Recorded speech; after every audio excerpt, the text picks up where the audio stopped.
Jordan's promise and the man who might make it impossible to keep. Let us start with Jordan and the promise she made to Curtis in the aftermath of the verdict, because this promise deserves to be examined with the full weight of everything surrounding it before we talk about where it might go. Jordan stood with Curtis after the sentence was handed down. 10 years in Pentonville, with the possibility of parole in 2 years. She looked at the man she loves, or has loved, or is finding her way back to loving. The specific, complicated emotional geography of these two people is part of what makes their story so consistently compelling, and she told him she was going to wait for him. Not as a casual reassurance, but as a real commitment. She was going to be there when he came out. That promise is beautiful. It is also going to be extraordinarily difficult to keep. 2 years is the earliest realistic horizon. 2 years of loneliness, of navigating single life in a town full of connected couples and family units, and people who exist in pairs while she exists alone. 2 years of dealing with Desmond's situation, the baby that was supposed to be the beginning of a family restructured with Curtis at its center, now being raised without him present. 2 years of managing Trina's devastation about her father's absence on top of everything Trina was already carrying going into the verdict. And then there is Isaiah.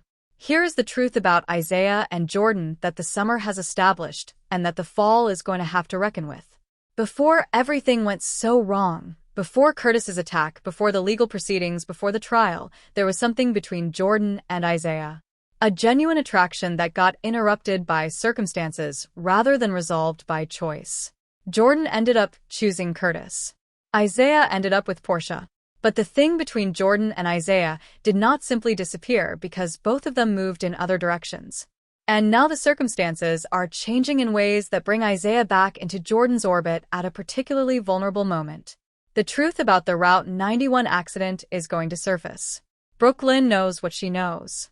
Her guilt has been building all summer. Chase is digging into the case. The confession that keeps almost happening is eventually going to happen, one way or another. And when it does, the truth that emerges is that Curtis attacked Isaiah over something Isaiah did not do. The crash was not Isaiah's fault. He did not leave Curtis and Jordan in that car to die. He was not the person Curtis believed him to be when he broke Isaiah's hand and potentially derailed his surgical career. Jordan, hearing that truth, hearing that the man she has been uncomfortable around, the man who has been angry and hurt and fighting to be seen as innocent, actually is innocent, is going to produce a very specific and very powerful kind of guilt.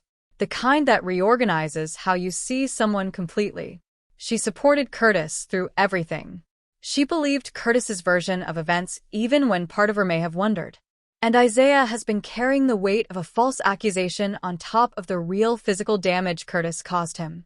Once his name is cleared, Jordan is not going to be able to look at Isaiah the same way.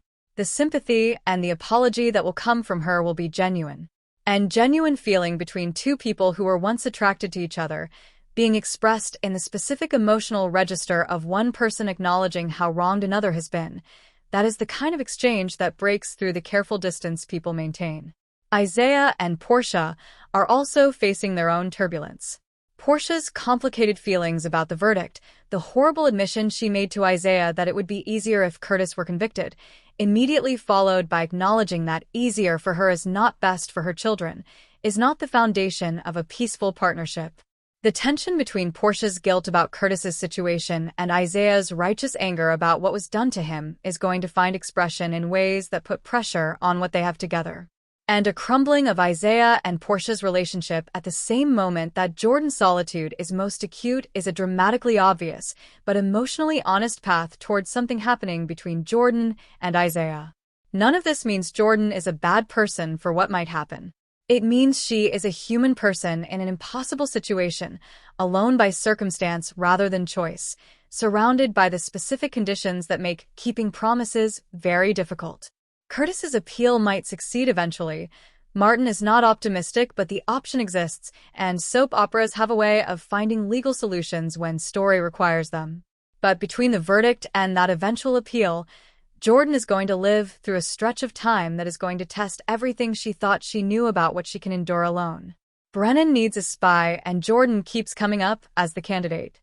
Now let us talk about the corporate situation that is developing around the Jocelyn's father's company, because this storyline is moving in a direction that puts Jordan at the center of something considerably bigger than the CEO job she is apparently about to land.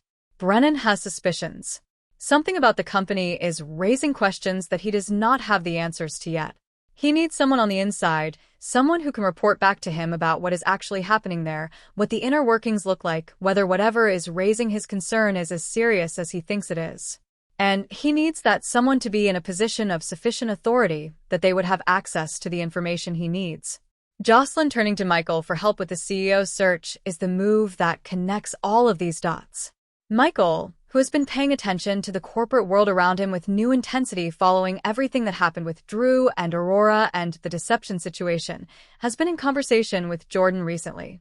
He has watched her navigate the complicated position she was in working for Jens, the specific combination of genuine professional engagement and simultaneous intelligence gathering that Jordan managed while embedded in that environment.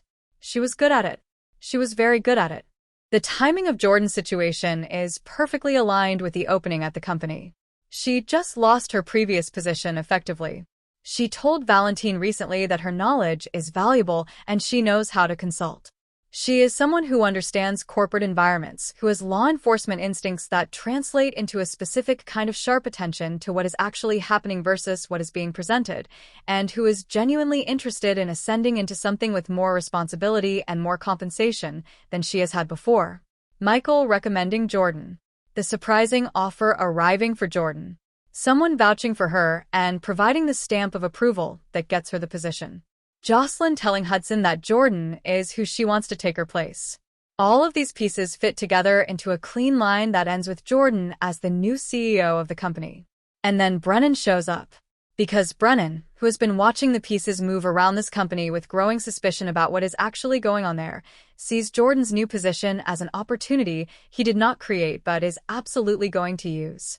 A CEO who has connections to law enforcement, who has already demonstrated her ability to operate as an embedded observer in a corporate environment, who is reporting in from a position of genuine authority rather than the limited access of a lower-level employee. That is exactly what he needs. The problem is that Jordan may not want the second job. She has been through enough of operating as an embedded agent. She did it for legitimate reasons with Jens, and it produced legitimate results. Being asked to do it again, this time for the WSB rather than for the Port Charles Police Department, in a company that she is supposed to be running with genuine commitment, is a completely different proposition. Brennan telling her it is not a request when the WSB is involved is the conversation that changes the dynamic. He is not going to give her a graceful way out of this. The WSB's interest in the company, whatever is raising Brennan's suspicions about it, is significant enough that he is willing to deploy the institutional weight of the Bureau to ensure Jordan's cooperation. That is a powerful card to play. It is also the kind of pressure that Jordan, who does not respond well to being pushed into corners, is going to resist even as she ultimately has nowhere to go. 2 jobs simultaneously. One she wanted. One she absolutely did not. And whatever Brennan has figured out about what is happening at that company, whatever the actual story is underneath the surface that Hudson and the people he works for have been obscuring, is about to become Jordan's problem whether she chose it or not. The larger picture, and what all of this means for Port Charles.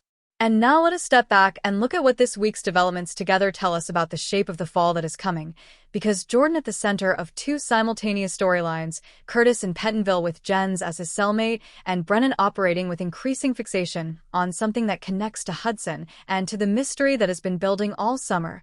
This is not 3 separate stories. This is one story told through 3 different characters. The company and whatever is hidden inside it is the thread that connects Brennan's suspicion to Hudson's presence in Port Charles to the entire arc around Phoebe's birth father to Ethan's hasty departure. Brennan has been picking up signals about this company across multiple separate interactions. Jack's casual mention that he'll look into Jocelyn's father's departure, the way Hudson has been circling around Port Charles with an agenda that is clearly connected to something much larger than his stated purpose. The company is the connection. And Jordan, who is about to walk into that company with a CEO title and Brennan's coerced request in her pocket, is about to become the person at the center of whatever is actually going on there. Not by design. by the specific soap opera mechanism of being the right person in the right position at the wrong moment for her own comfort. Curtis in Pentonville with Jens is the other thread that is going to inform everything about Jordan's emotional state as she navigates all of this. The appeal process that Martin mentioned, the possibility that Curtis is not in there for the full 10 years, the question of what changes between Curtis and Jordan while he is there, all of that is alive and moving in the background of every decision Jordan is going to make in the coming months.